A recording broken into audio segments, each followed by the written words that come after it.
Speciaal welkom aan de commissaris. Fijn om hier binnen om dit mooie te delen. Jan van der Grond, directeur van het Wereld Natuurfonds, een speciale gast. Joert on het woord in een liedprogrammatie. Ja, A29, je zit wel denken, waarom zit daar A29? Is dat de sneldiek tussen Dokkum en Ljouwert? We hebben Joert bezocht om een heel soort boodschappen te brengen en te verbinden eigenlijk. Dus de verbinding tussen aan de ene kant de wereldproblematiek. Dat is het Living Planet Report Frieske editie. En in dat boekje wordt ook een poging gedaan om de grote problemen van de Ierdijk te verbinden met de lokale problemen. Omdat dus lokale problemen natuurlijk dat ik helemaal mooi verbonden ben. Dankjewel. Alsjeblieft. Dankjewel.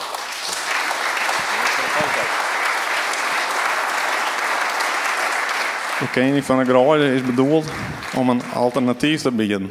Want we kennen in 2015 al eens gek en melk gaan. Maar mijn insteek is een beetje van zwaar dat vader dat een alternatief is om op een andere manier te borgen. Nou ja, ik heb tot die tijd heb ik mooi dingen erin. Dus als ik op hetzelfde niveau de zon variëren, dan is het wie ik nog in boer meer wist. Alleen nog, ik heb uitbreiden in grond en qua intensiteit ben ik op een bepaalde grens en dat is mooi in evenwicht. Ik heb me nou een vreden van de kaai en binnen die basis dan kan ik daar maar spelen zien. Maar ik heb een deel plant van gezondheidsvoer en een deel productievoer van mijn areaal. En die combinatie die doet het. Mijn kenning van de Grooide hebben wij helemaal aan een lijn zijn. We gaan met een grote groep aan partijen en we starten met dit initiatief. Fase 1 gaat eigenlijk om, vinden we dit eigenlijk belangrijk met elkaar? Want je kan ook zeggen, ja, wij maken hier eigenlijk druk om. Is het nou zo belangrijk? Lezen de mensen in Friesland of in Nederland hier nou wekker van? Dat gaat door de urgentie. De tweede fase gaat door, kunnen we formule vinden met elkaar in Friesland om op een andere manier activiteiten te ontplooien. Dat is de tweede fase, dat nemen we de opmaat. En uiteindelijk had dat slaget, het laatste deel, de hoop je vanzelf om een formule te vinden die dusdanig werkt dat we daarmee echt, wat we dan de verovering nemen, andere gebieden helpen kennen, met inrichtingsvraagstukken. Nou ja, dan hoop ik dus dat we steeds kennen, er komen elke jaar 100% skrien bij. Een landschap met het werken wordt er nooit dat wordt. Hoe krijg je een goede economie onder rijkdom in het land? En ik denk zelfs dat het een heel soort opsmieting gaat, ook voor de leefbaarheid van de platteland. Dat neemt niet weg dat wij in een land leven waarbij we slechts 15% over hebben van de soort rijkdom die wij ooit kenden. We zitten in iets wat een rare situatie dat het in Nederland naar verhouding qua soortenrijkdom helemaal niet goed gaat. We staan eigenlijk het slechtste op na Malta in de Europese Unie met een populatieomvang van de oorspronkelijke soortenrijkdom van iets van 15%. En loopt nog steeds verder terug. Nou, dat kan natuurlijk niet, dat kunnen we ons niet veroorloven.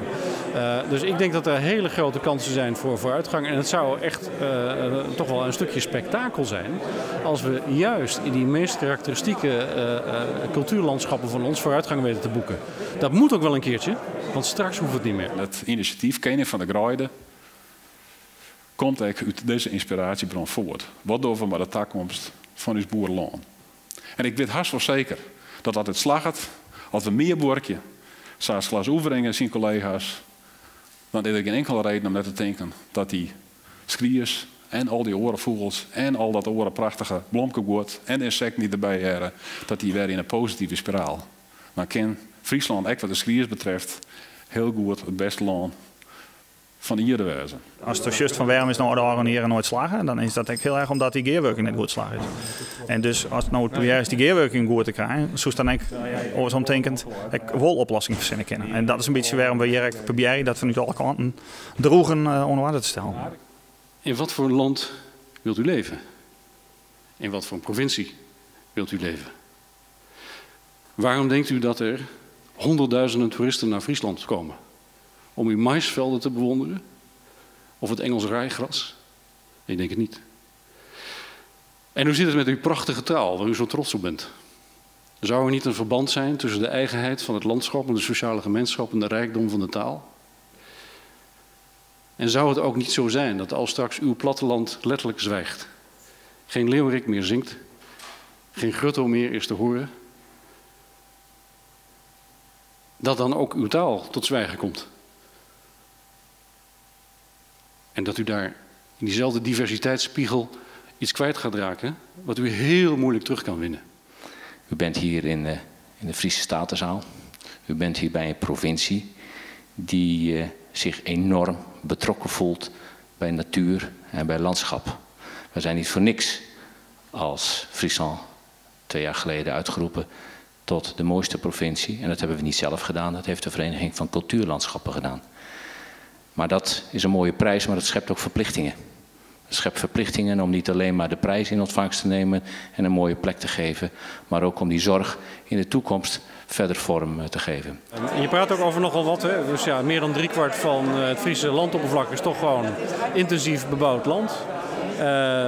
3/4 daarvan nog weer eens een keer melkveehouderij, intensieve melkveehouderij. Om daar een verhaal te vertellen over natuur, biodiversiteit, bloemrijke graslanden, herstel van de weidevogelpopulatie. Nou, dat is best wel spannend. Maar ik heb toch een beetje het gevoel dat deels de trots ook op de Friese taal, het Friese land, de eigenheid en de verantwoordelijkheid die we in Friesland voelen voor de karakteristieke natuur die hier thuis hoort, dat een geweldige stimulans levert.